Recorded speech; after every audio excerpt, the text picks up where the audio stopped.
At first, nothing about the moment stands out as unusual. It looks like another familiar exchange inside sister wives, the kind viewers have seen countless times before. The setting feels known, the tone appears calm, and the conversation begins in a way that doesn't immediately signal anything is different. If you were only half paying attention, you might even miss it completely. But then, something subtle happens. Not a dramatic shift, not a sudden change in tone, just a small, almost invisible hesitation that quietly interrupts the flow. And that's where everything starts to feel off. It's not something you can point to right away. There's no single moment you can pause and say, that's it, that's what it changed. Instead, it's a collection of tiny signals that begin to build on each other.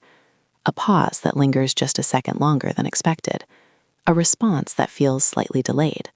A tone that stays calm, but maybe a little too calm. And suddenly, the entire moment feels different. Not wrong, not broken, just unfamiliar. There's a kind of emotional distance that wasn't always there before, not in a way that suggests disconnection, but in a way that suggests awareness, like both people in the scene are choosing their words more carefully than usual, filtering their responses before letting them out. And that kind of filtering changes everything. Because when someone is thinking about how to say something instead of just saying it, the interaction becomes layered. What you hear is no longer just the message, it's the edited version of it. And that's exactly what this moment feels like. Edited. Not by producers, not by cameras, but by the people inside it. There's a point where one person begins to respond, and you can almost feel the original reaction forming underneath. But instead of coming out naturally, it's adjusted, softened, reshaped into something safer, something more controlled. And that adjustment is subtle, but powerful, because it creates a gap between what is felt and what is shown. And once that gap exists, even slightly, it becomes impossible to ignore. Another thing that stands out is how steady everything feels on the surface. The tone doesn't rise, the energy doesn't spike. There are no visible signs of tension in the traditional sense. No raised voices, no interruptions, no emotional outbursts. Just calm.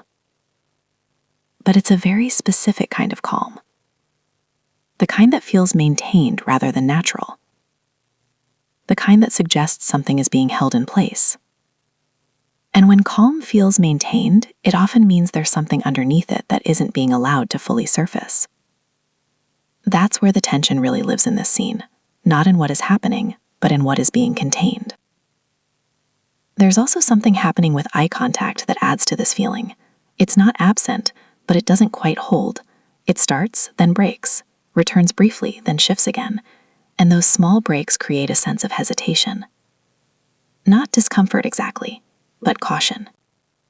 As if staying fully connected for too long might open something deeper, something neither side is ready to explore in that moment. So instead, the connection remains partial. Enough to keep the interaction going, but not enough to fully engage emotionally. And that partial connection is what gives the scene its strange, almost unsettling quality. Because everything is functioning, but not fully. Another subtle detail is how the conversation moves. It progresses, technically. Words are exchanged, responses are given, the interaction continues. But it doesn't build. There's no sense of movement towards something deeper. No escalation, no expansion. Each statement feels self-contained, like it exists on its own rather than leading into something bigger. And that lack of buildup changes how the moment feels. Because normally, conversations evolve. They move somewhere. They deepen, shift, reveal something new. Here, that evolution feels paused. Everything stays at the same level. Controlled, measured, contained.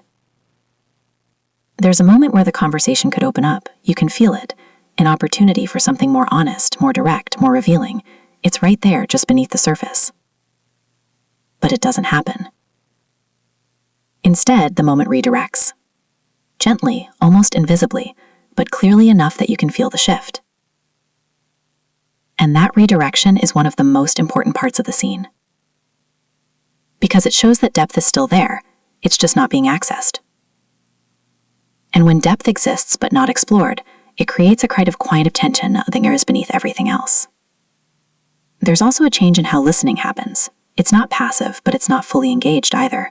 Responses acknowledge what's being said, but they don't expand on it. They don't dig deeper. They don't pull the conversation forward in a meaningful way. It's like the interaction is moving, but not progressing. And that distinction matters. Because curiosity was what drives connection deeper. Without it, interaction stays at the surface. Functional. Stable. But not evolving.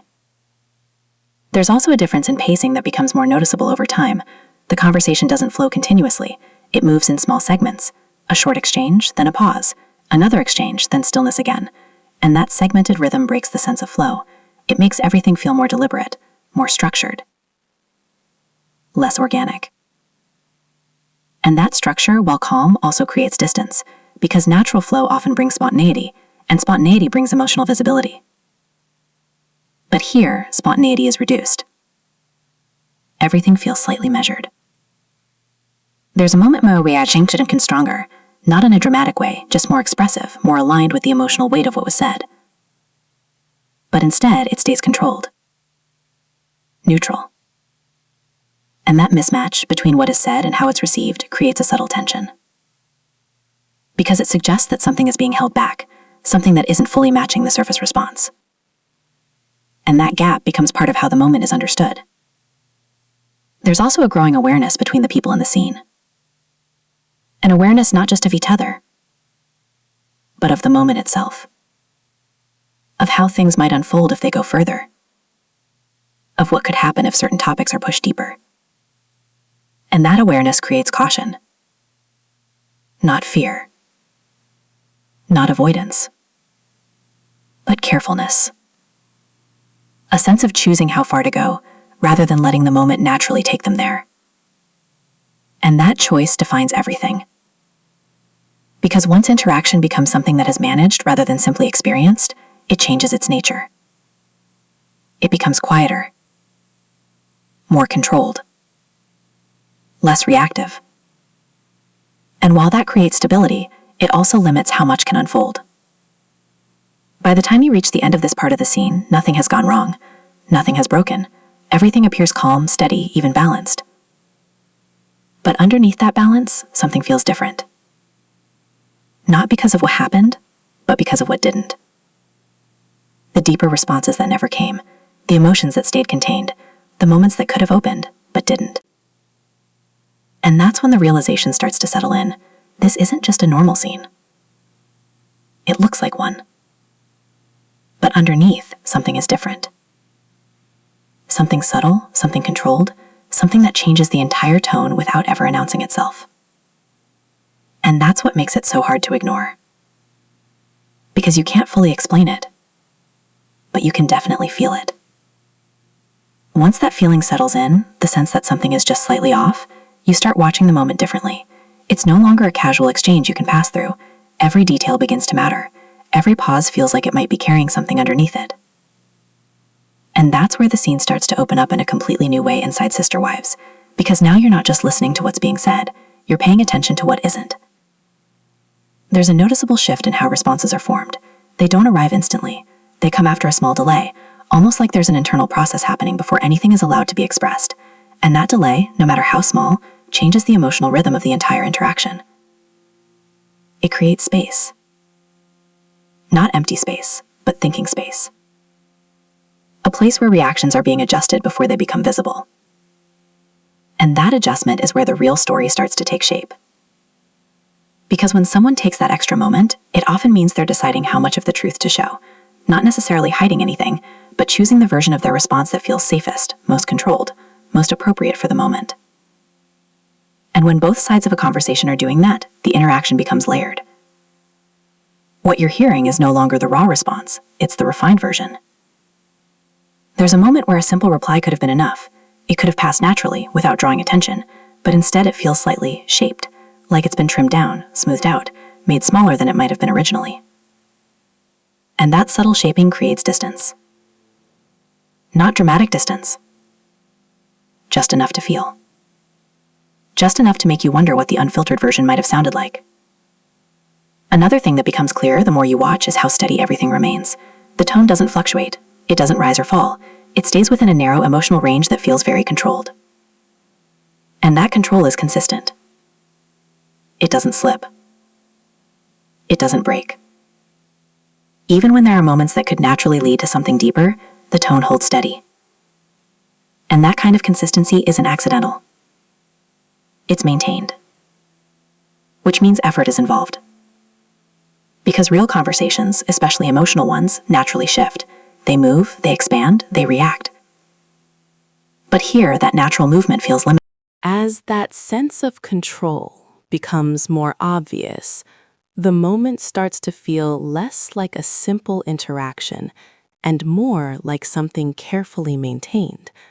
Not staged, not artificial, but held together with a level of awareness that wasn't always this present before inside Sister Wives. And that awareness changes how everything is experienced. Because now every response feels like a choice, not just a reaction, but a decision. A decision about tone, about timing, about how much to reveal and how much to keep contained. There's a moment where you can almost feel two versions of a response existing at the same time. One that forms naturally, instantly, and another that replaces it, more measured, more controlled, more aligned with the current emotional boundaries of the interaction. And what you hear is the second version, the adjusted one, the one that has already been processed. And that tells you something important, that what's being expressed is not the full, immediate feeling, but the version that has been shaped to fit the moment. That shaping creates consistency, but it also creates distance. Because when expression is filtered, connection becomes less direct. There's also a noticeable absence of escalation. In earlier dynamics, even small conversations had the potential to grow. A simple statement could lead to something deeper. A reaction could trigger another layer of emotion, and before you knew it, the moment had expanded into something meaningful. Here, that expansion doesn't happen. Each exchange remains contained within itself. A thought is shared, it's acknowledged, and then it settles. No buildup, no deepening, just a steady rhythm that keeps everything within a certain emotional range. And that range feels intentionally limited, not restrictive in a negative way, but controlled in a deliberate one, as if both sides understand the boundaries of the moment and are choosing not to step outside of them. There's also a shift in emotional visibility that becomes clear the longer you watch. It's not that emotion is missing, it's that it's less visible, more internal, more subtle. Instead of clear expressions, you get hints, a slight tightening of tone, a pause that feels heavier than it should, a glance that doesn't quite hold, and those hints replace direct emotional signals. They require attention to notice, and once you notice them, they start to carry more meaning than the words themselves. Another important detail is how quickly moments resolve. Not fully resolve, but close. A statement is made, and instead of being explored, it's acknowledged just enough to move forward. And that forward movement prevents depth, because depth requires staying. It requires sitting with a moment longer than necessary, letting it expand, letting it reveal more. But here, moments don't linger. They pass, smoothly, quietly, and that smoothness keeps everything stable, but also keeps everything surface level. There's also a sense that both people are highly aware of the history behind the interaction, not something that's being discussed openly, but something that's influencing every choice. Every pause feels informed by past experience. Every controlled response feels like it comes from knowing what happens when things go further than expected. And that awareness creates caution, a kind of emotional self-regulation that shapes everything. Because when you've experienced moments that went too far, or revealed too much, or led to outcomes you didn't want, you learn to manage things differently. You learn to hold back just enough, to keep things balanced, to avoid pushing into areas that might reopen something deeper. And that learning is visible here, not directly, but through behavior, through restraint, through the consistent choice to keep things within a certain level. There's also something happening with emotional alignment. In earlier interactions, responses often matched the tone of what was being said. If something carried weight, the reaction reflected that weight. If something felt light, the response followed that tone. Here, that alignment feels slightly off, not dramatically, just enough to notice. A statement that feels like it should land heavier is met with a neutral response. A moment that could carry more emotion is kept steady, and that mismatch creates a subtle tension, because it suggests that what is being expressed doesn't fully match what is being felt, and that gap becomes part of the experience. Another layer is how conversation direction is handled. Instead of moving toward deeper understanding, it often redirects toward stability. When something begins to open up, it gently shifts, not abruptly, not obviously, just enough to keep the moment from going further. And that redirection becomes a pattern, a quiet but consistent way of maintaining control. There's also a noticeable change in how vulnerability appears, or doesn't. Vulnerability used to show up more directly, in tone, in words, in reactions that felt immediate and unfiltered. Now, vulnerability feels reduced, not gone, just contained, present beneath the surface, but not fully expressed. And that containment changes the emotional texture of the scene, because vulnerability is what creates depth. Without it, connection still exists, but in a more limited form, a more careful form, a more controlled form. As the scene continues, these patterns repeat. The pauses, the controlled tone, the lack of escalation, the quick resolution of moments, the subtle misalignment in emotional responses, and repetition turns these details into something more than coincidence. It turns them into structure, a new way of interacting, a new emotional rhythm. And once you recognize that rhythm, the scene becomes easier to understand, not because it explains itself, but because its pattern becomes clear. This isn't a moment that is unfolding freely. It's one that is being managed, carefully, consistently. And that management is what makes it feel so different. Because even though nothing dramatic is happening on the surface, everything beneath it has changed. And that change is what gives the scene its quiet intensity, not through what is said, but through everything that is being held back. As that pattern of control continues to repeat, the moment starts to feel less like something that's naturally unfolding, and more like something that's being carefully sustained. Not forced, not artificial, but guided, almost quietly protected from going in a direction that might feel too open or too revealing inside Sister Wives. And once you begin to notice that, another layer comes into focus. How much of this scene is shaped not just by what is said, but by what is allowed to happen. Because there's a difference between something that doesn't occur and something that is subtly prevented from occurring. And here it feels like certain emotional paths are being gently avoided, not in a way that feels tense or defensive, but in a way that feels practiced.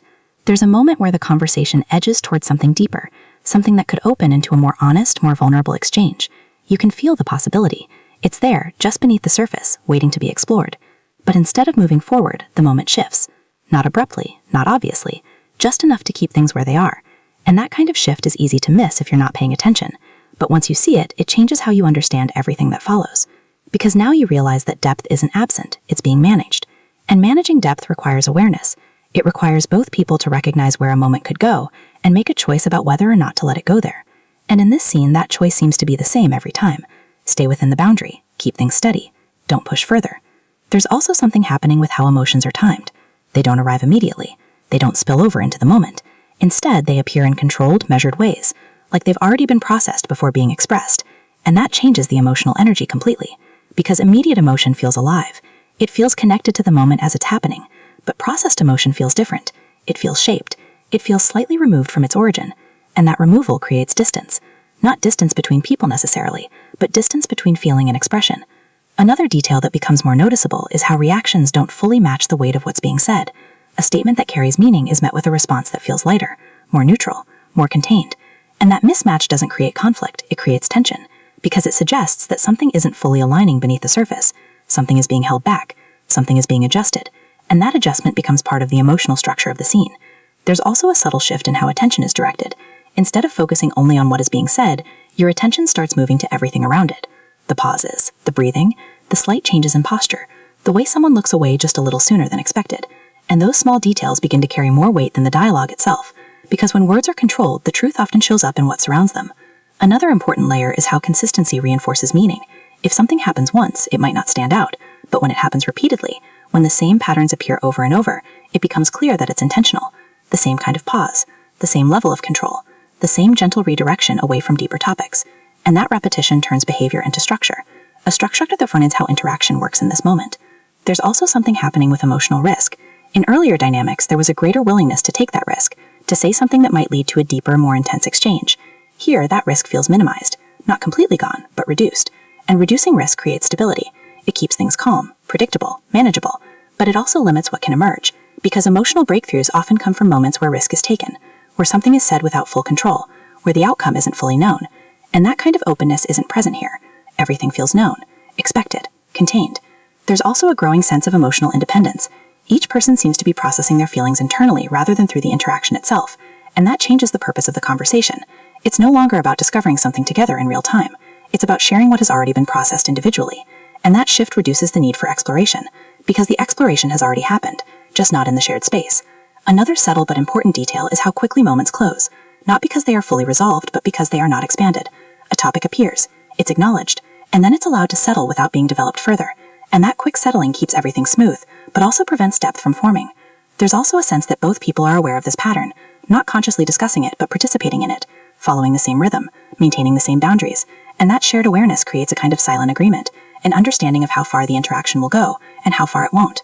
As the scene continues, this agreement becomes more and more visible, not through words, but through consistency, through the repeated choice to stay within limits, through the absence of moments that could have gone further.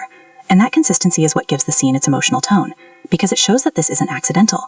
It's not a one-time occurrence. It's a way of interacting that has developed over time, and now it defines the moment. By the time you reach the end of this part of the scene, everything still appears calm. Nothing has escalated, nothing has broken, but the feeling remains. That quiet sense that something is being held just beneath the surface. Something that could change the entire dynamic if it were fully expressed, but isn't. And that's what makes the scene feel so different. Not because of what happens, but because of everything that doesn't. As the moment continues to unfold, what becomes more apparent is that this isn't just about control in the present. It's about everything that led to the need for that control in the first place, inside Sister Wives. Because patterns like this don't appear suddenly. They develop. They form slowly, shaped by past interactions, past outcomes, and past moments where things may have gone further than expected. And when you've experienced enough of those moments, something changes in how you approach every conversation that follows. You become more aware, more selective, more careful. And that carefulness is exactly what defines the scene. There's a strong sense that every response is influenced by memory. Not memory that's being spoken out loud, but memory that exists quietly in the background, shaping tone, shaping timing, shaping what is allowed to come forward and what stays contained.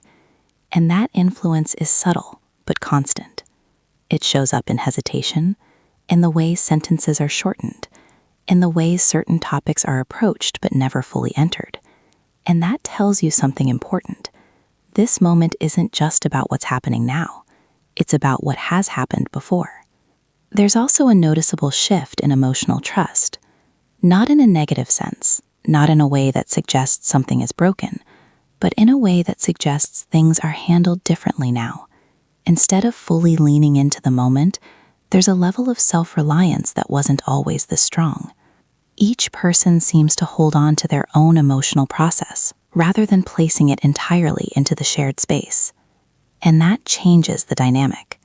Because when emotions are processed individually instead of collectively, interaction becomes more about sharing outcomes than discovering feelings together. There's a moment where something could be explored further, something that clearly holds more meaning beneath the surface. You can feel it, it's right there, waiting for just a little more attention. But instead of expanding, it stays contained. And that containment doesn't feel accidental, it feels learned. Like both sides understand that going deeper may not lead to clarity, or may lead to something more complicated than the moment is meant to handle.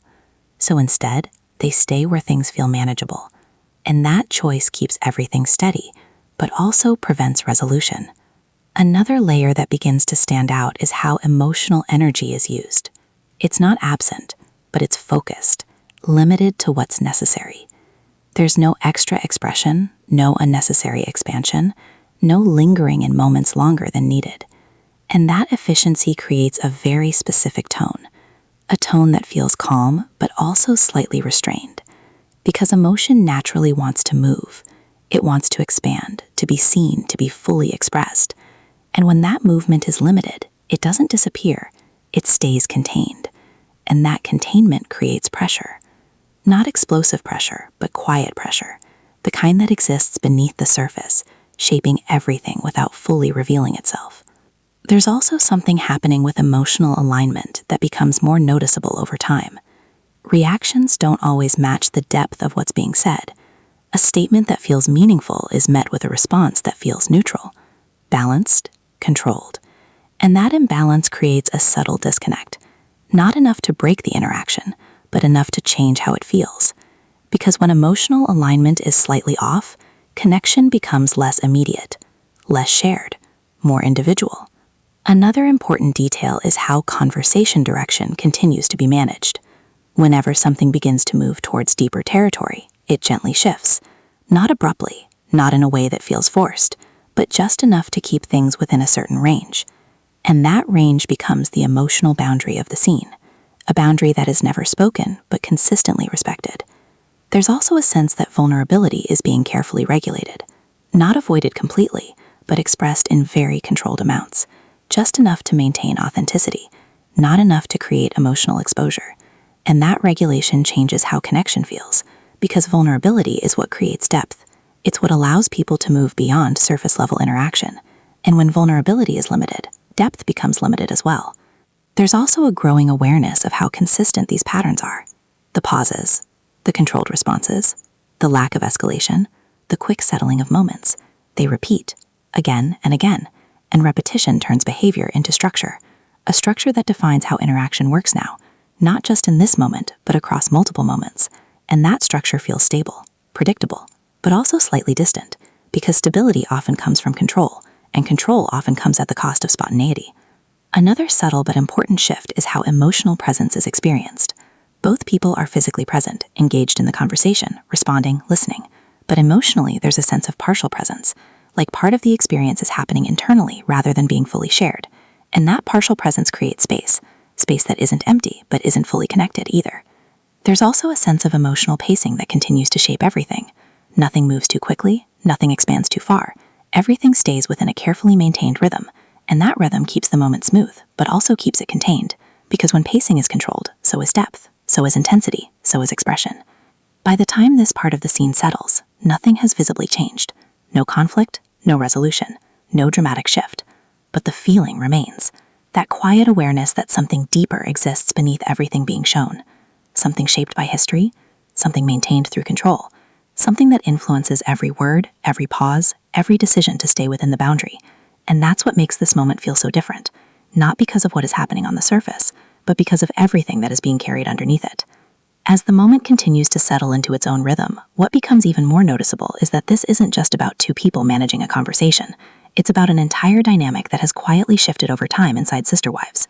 Because what you're seeing now feels like the result of something that has been developing for a long time. Not a sudden change, not a single turning point, but a gradual adjustment that has reshaped how interaction works at its core. There used to be a stronger sense of shared emotional movement.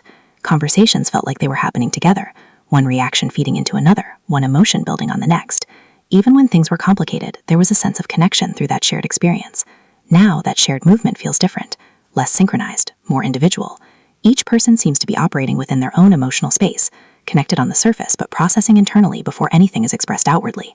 And that internal processing changes everything, because instead of discovering feelings together in real time, each person is bringing in something that has already been filtered, already been shaped, already been decided. And that removes a layer of spontaneity, a layer of unpredictability, but it also removes a layer of openness.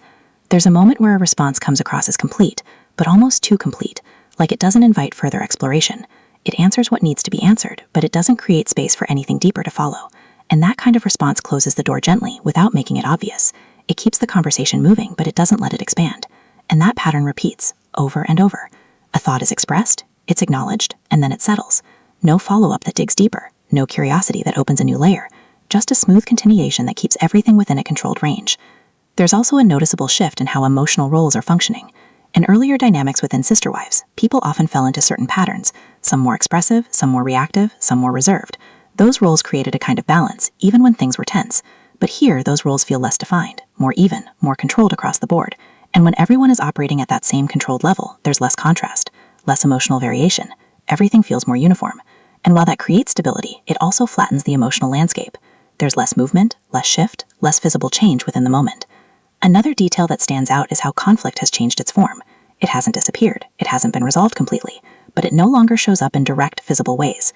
Instead, it exists in hesitation, in the decision to not go further, in the subtle redirection of conversation away from deeper areas. And that kind of conflict is harder to identify, but more persistent, because it doesn't rise to the surface where it can be addressed. It stays underneath, influencing everything without fully revealing itself. There's also something happening with emotional investment. It's still there, but it's being expressed differently. Less outwardly, less immediately, more internally. And that internalization creates a different kind of presence, one that is quieter, more contained, more focused on maintaining balance rather than exploring depth. There's a moment where something could be explored further, a slight shift in tone, a pause that feels like it could lead somewhere new. But once again, it steadies. The opportunity passes, and everything returns to that same controlled rhythm. And that return is what reinforces the pattern, because it shows that this isn't accidental, it's consistent, it's intentional, even if it's not consciously planned. There's also a sense that both people are aware of this structure, even if they're not talking about it. They move within it naturally, they respond in ways that align with it, they avoid stepping outside of it. And that shared awareness creates a kind of silent agreement, an understanding of how interaction works now, how far it goes, where it stops. Another important layer is how connection itself has shifted. It hasn't disappeared, but it's no longer expressed through emotional intensity or shared reactions in the same way. Instead, it shows up in stability, in respect for boundaries, in the ability to maintain calm even when there might be more underneath. And that kind of connection is harder to see, but it's still there, just expressed differently, more quietly, more internally. There's also a trade-off that becomes clear. Stability has increased, but intensity has decreased. Control has increased, but spontaneity has decreased. And those shifts change how the moment feels, because intensity is what often drives emotional depth. Spontaneity is what reveals unfiltered truth. And when both are reduced, what remains is something more controlled, more balanced, but also more limited. As the scene continues, the patterns become unmistakable. The controlled tone, the measured responses, the lack of escalation, the quick settling of moments, and all of it point to the same conclusion. This is not just a calm interaction, it's a restructured one, a different way of communicating that has developed over time and now defines how things unfold. By the end of this part, nothing dramatic has happened. No conflict, no resolution, no visible shift. But the underlying change is undeniable, because what you're seeing is not just a moment, it's the result of a dynamic that has quietly transformed into something entirely new. As this pattern continues to hold steady, something else begins to emerge. Something that isn't immediately visible in the interaction itself, but becomes clearer when you step back and look at how the moment feels, rather than just how it unfolds inside Sister Wives. Because at this stage, the scene is no longer just about communication. It's about perception, how the moment is experienced, not just by the people in it, but by anyone watching it closely. And that's where things become even more interesting. There's a subtle shift in how attention works here. Instead of being guided by obvious emotional cues, raised voices, strong reactions, clear expressions, you're drawn into something quieter, something that requires more focus, more observation, more interpretation. And that shift turns the viewer into an active participant. You're not just watching, you're reading. You're noticing. You're trying to understand what's happening beneath the surface. There's a moment where nothing is said, and yet it feels like something important just passed between them. No words, no clear signals, just a pause that lingers long enough to feel intentional. And that kind of silence doesn't feel empty. It feels full. Full of something unspoken, something understood but not expressed. And once you start noticing those silent exchanges, they begin to carry more weight than the dialogue itself. Another important detail is how ambiguity becomes part of the experience. Nothing is clearly defined. Nothing is fully explained. Instead, everything feels slightly open-ended, a reaction that could mean more than one thing, a pause that could hold multiple interpretations, a tone that feels calm but could be covering something deeper. And that ambiguity invites interpretation. Different viewers might see different meanings in the same moment. Some might see emotional growth, calm, controlled communication replacing past tension. Others might see distance, less openness, less willingness to engage deeply. And both interpretations feel valid, because the scene doesn't force a single conclusion. It allows multiple perspectives to exist at the same time. There's also something happening with emotional memory. For anyone familiar with the journey inside Sister Wives, this moment doesn't exist on its own. It connects to everything that came before, past conversations, past dynamics, past patterns of expression and reaction. And that memory shapes how this moment is understood. Because when something feels different, It stands out against what used to be, not dramatically, but noticeably. And that contrast is what creates the sense that something has shifted. Another layer is how repetition reinforces meaning. By now, the patterns are clear. The pauses, the controlled tone, the lack of escalation, the quick resolution of moments. And when these patterns repeat consistently, they stop feeling like individual choices and start feeling like a system, a way of interacting that defines how communication works now. And that system becomes part of how the scene is interpreted, because it suggests that what you're seeing isn't accidental, it's structural. It's part of a larger shift that extends beyond this one moment. There's also a growing sense that what matters most is not what is happening, but what is being avoided. Not avoided in an obvious or negative way, but in a subtle, controlled way. Certain topics aren't explored. Certain emotions aren't fully expressed. Certain moments don't go as deep as they could. And that pattern of avoidance becomes part of the meaning, because it tells you where the boundaries are, where the limits of the interaction exist, and those limits define the emotional space of the scene. Another important detail is how this kind of storytelling affects engagement. Because the scene doesn't give you clear answers, it stays with you. You think about it after it ends. You replay it in your mind. You start to notice things you didn't catch the first time. And that continued attention is what gives the moment its impact. It doesn't just exist while you're watching it. It extends beyond it. There's also a subtle feedback effect that begins to take place. As people interpret the scene, share their thoughts, and discuss what they think it means, those interpretations begin to influence how others see it. A detail that seemed minor suddenly feels important. A pause that went unnoticed becomes significant. And that shared interpretation builds over time, creating layers of meaning that go beyond what was originally shown. Another layer is how emotional investment shapes perception. Viewers who are deeply connected to the journey inside Sister Wives bring their own expectations, their own understanding, their own emotional history into how they experience the moment. And that investment amplifies everything. A small shift feels bigger.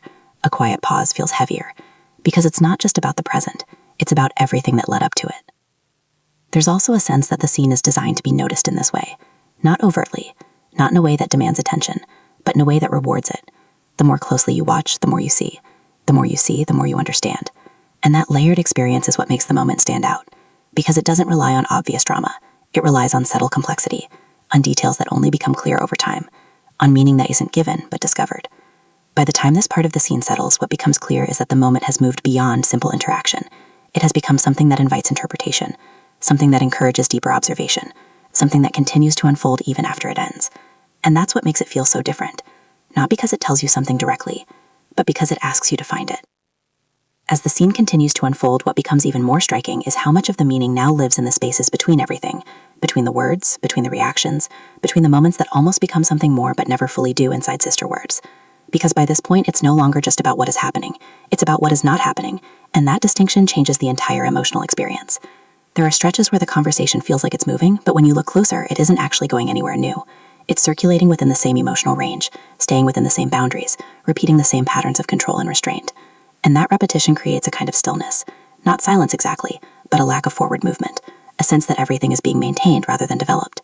There's a moment where a response could naturally lead into something deeper, something that might shift the tone or open up a new layer of understanding. You can feel it building, just slightly, like the beginning of something more meaningful. But instead of continuing forward, it levels out. The response stays measured, the tone remains steady, and the opportunity passes. And that passing becomes more noticeable now than ever before, because once you've seen the pattern, you can't unsee it. Every time a moment could expand but doesn't, it reinforces the idea that something is being intentionally kept within limits. There's also something happening with emotional momentum. Normally, conversations build energy over time. Even small exchanges can gather emotional weight as they progress, leading to a point where something shifts, where clarity, conflict, or connection becomes more defined. But here, that momentum never fully develops. It starts, and then it resets, again and again. A thought begins to carry weight, then settles before it grows. A response hints at something deeper, then stays on the surface. And that constant resetting keeps everything balanced, but also prevents anything from reaching a meaningful peak. Another subtle detail is how silence is now functioning. Earlier, silence felt like a pause. Now it feels like a presence, something active within the conversation. Not just a gap, but a part of the structure itself. A pause happens, and instead of feeling empty, it feels intentional, like it's holding something in place, like it's allowing time for something to be processed, but not necessarily expressed. And that changes how you experience those quiet moments. They're no longer just breaks, they're signals, indicators of something happening beneath the surface. There's also a noticeable shift in how attention is distributed. Instead of focusing only on the dialogue, your attention moves outward, to the small physical cues, the subtle changes in posture, the way someone slightly adjusts their position or looks away for just a moment longer than expected. And those details begin to feel more important than the words themselves. Because when expression is controlled, meaning often shows up in what can't be fully controlled. In the body, in timing, in those almost invisible reactions that happen before they can be adjusted. Another layer that becomes clear is how emotional access is being limited. Not removed, but carefully regulated. There are points where the conversation feels like it's standing at the edge of something deeper, something more revealing. But instead of stepping into it, it stays right at the boundary. Close enough to feel it, not close enough to fully enter it. And that boundary becomes one of the defining features of the scene. It's always there, always shaping how far things go, always influencing what is shared and what remains internal. There's also a sense that both people are fully aware of that boundary. They don't test it, they don't push against it. They move alongside it, respecting it without needing to acknowledge it. And that shared understanding reinforces the structure of the interaction. Because when both sides follow the same unspoken rules, those rules become the foundation of the moment. Another important detail is how emotional expression now feels selective. Only certain parts are shown, only certain levels are allowed through. Everything else remains contained. And that selectiveness creates a very specific tone, a tone that feels calm, controlled, and consistent, but also slightly restricted, because emotion naturally wants to expand. And when that expansion is limited, it changes how connection feels. There's also something happening with expectation. By now, the pattern is so consistent that you begin to anticipate it. You expect the pause. You expect the controlled response. You expect the moment to settle instead of expand. And that expectation becomes part of the viewing experience, because it reinforces the idea that this is not a one-time occurrence. It's a stable dynamic, a way of interacting that has been established and is now being repeated. As the scene continues to unfold, the absence of change becomes its own kind of signal. Nothing escalates, nothing breaks, nothing shifts dramatically. And yet the feeling remains, that something deeper is present but not being accessed. Something meaningful exists just beneath the surface, shaping everything without fully revealing itself. And that's what makes this part of the scene so powerful. Not because something happens, but because something consistently doesn't. Because every moment that stays contained, every response that remains measured, every pause that holds instead of releases, adds to the same underlying realization. This isn't about a lack of emotion. It's about a different way of handling it. A way that prioritizes control over expression, stability over depth, consistency over spontaneity. And once that becomes clear, the entire scene takes on a new meaning. Not as a simple interaction, but as a reflection of a dynamic that has fundamentally changed. By the time you reach this point, the pattern isn't just visible anymore. It feels established. What once seemed subtle now feels consistent, almost expected. And that expectation itself becomes part of how the moment is experienced inside Sister Wives. Because now, you're not just observing the interaction, you're anticipating it.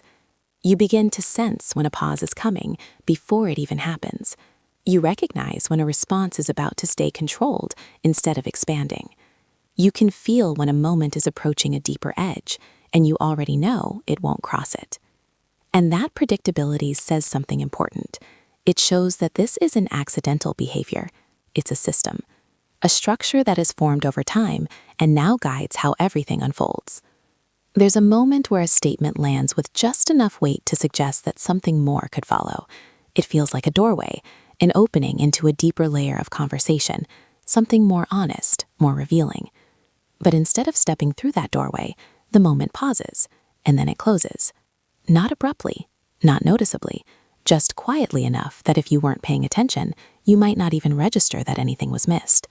But once you've been watching closely, those missed openings become impossible to ignore, because they keep happening, and each one reinforces the same idea. Depth is present, but it's not being entered. There's also something happening with emotional continuity. Normally, conversations build on themselves. One idea connects to the next, one feeling leads into another, creating a sense of progression. Here, that continuity feels interrupted. Not broken, but segmented. Each exchange exists almost on its own. A thought is shared, it's acknowledged, and then it ends. No extension, no layering, no continuation that deepens the moment. And that segmentation keeps everything contained. It prevents emotional accumulation. Because without accumulation, there's no momentum. And without momentum, there's no breakthrough. Another subtle detail is how neutrality has become the default tone. Not coldness, not distance, just a steady, balanced emotional level that doesn't shift much regardless of what's being said. And that neutrality acts like a stabilizer. It keeps everything calm, predictable, controlled. But it also reduces contrast. And contrast is what makes emotional shifts visible. Without it, everything blends into the same tone, which makes it harder to distinguish what truly matters in the moment. There's also a growing sense that what is being communicated is only part of the story. The rest exists beneath the surface, in what is implied, in what is withheld, in what is carefully shaped before it's expressed. And that hidden layer becomes more important than the visible one, because it's where the real tension lives. not in conflict, not in confrontation, but in restraint, in the decision to not go further, in the consistent choice to stay within limits. There's a moment where a reaction feels slightly delayed, just enough to signal that something was processed internally before being expressed. And that delay becomes meaningful, because it shows that what you're seeing is not the immediate emotional response, it's the considered version of it. And when that happens repeatedly, it changes how authentic the moment feels. Not in a negative way, but in a more complex one, because authenticity is still there, but it's filtered, presented in a way that aligns with control rather than spontaneity. There's also something happening with emotional presence. Physically, both people are engaged. They're listening, responding, participating in the conversation. But emotionally, there's a slight separation, a sense that part of the experience is happening internally rather than being fully shared. And that separation creates space. Not empty space, but incomplete space. A connection that exists, but isn't fully expressed. Another layer is how repetition continues to reinforce structure.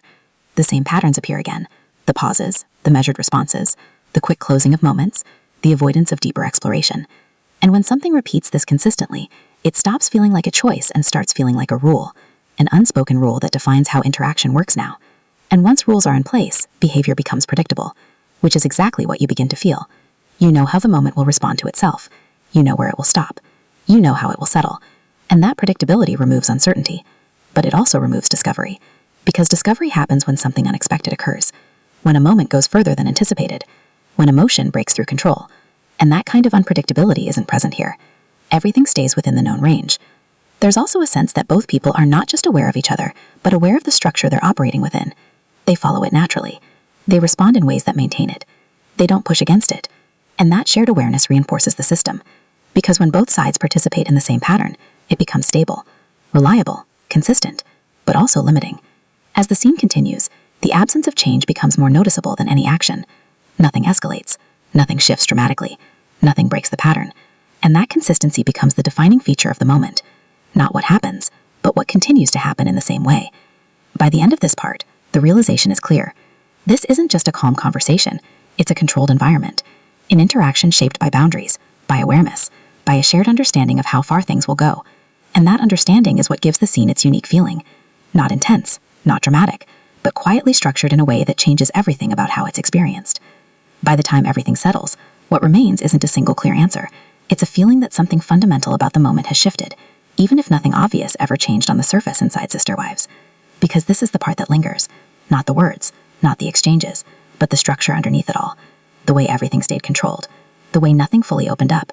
The way every moment seemed to approach depth, but then quietly stepped back from it. And when you step back from the entire sequence, you realize that consistency itself is the message. The repetition of pauses, the steady tone, the careful responses, the lack of escalation. All of it forms a pattern that doesn't feel accidental anymore. It feels established, like a new way of interacting has quietly replaced an older one. There's no dramatic announcement of change, no clear turning point, no moment where everything suddenly becomes different. Instead, it happens through accumulation. One controlled response at a time, one contained pause at a time, one avoided depth at a time, until eventually the shift becomes undeniable, not because it was shown directly, but because it was repeated often enough to be felt. And that's what makes the scene stand out. It doesn't rely on big emotional displays. It relies on restraint, on what is held back, on what is carefully not expressed. And that restraint becomes its own kind of communication, a language made of pauses instead of sentences, of control instead of release, of stability instead of emotional expansion. There's also a final realization that everything you saw was shaped not just by what was included, but what was left out. The deeper reactions that never fully surfaced, the conversations that stopped just before they could grow, the emotional openings that appeared but were gently redirected. And those absences are not empty, they are meaningful, because they define the boundaries of the interaction. They show you how far things are allowed to go and where they stop. And once you understand those boundaries, the entire scene feels different. You stop focusing only on what is happening, and you start noticing what is consistently not happening. That's where the real emotional weight sits, not in expression, but in limitation, not in escalation, but in control. And that control, repeated across every part of the interaction, becomes the defining feature of the moment. It explains the tone, it explains the pacing, it explains the silences that feel heavier than expected. It explains why everything feels calm, but not fully open. By the end, nothing is resolved in a traditional sense. There is no conclusion that ties everything together neatly, no emotional breakthrough, no dramatic shift. Instead, there is something more subtle, an understanding that the dynamic itself has changed, that communication is no longer operating in the same way it once did. And that realization doesn't come from one moment. It comes from all of them together, layered, repeated, reinforced. And that's why the feeling stays with you, because what you watched wasn't just a scene, It was a pattern of interaction revealing itself slowly over time. And once you see that pattern, you can't unsee it. Every future moment will carry it. Every pause will remind you of it. Every controlled response will reinforce it. And that's what makes this experience different from a typical scene. It doesn't just end when the conversation ends. It continues in your understanding of how it all works, quietly, consistently, and permanently changing how you see it moving forward.